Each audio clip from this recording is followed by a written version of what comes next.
game plan.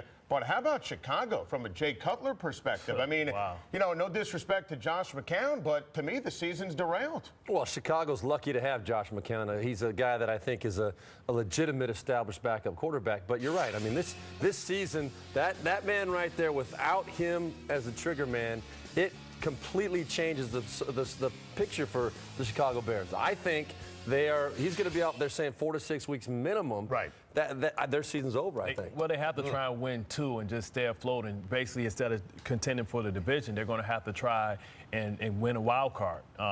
It's tough. You know, what people don't realize, what happens when a superstar goes down, every once in a while, you can find somebody to fill that void on that roster, but what happens is it hurts your special teams. It hurts to death because now the other player that's on special teams have to move up, and those guys don't have the experience. So now you start seeing block punts, you start seeing missed assignments, dead snaps, and things like that. And it has a trickle-down effect to the other players because that part of your roster isn't as developed or experienced.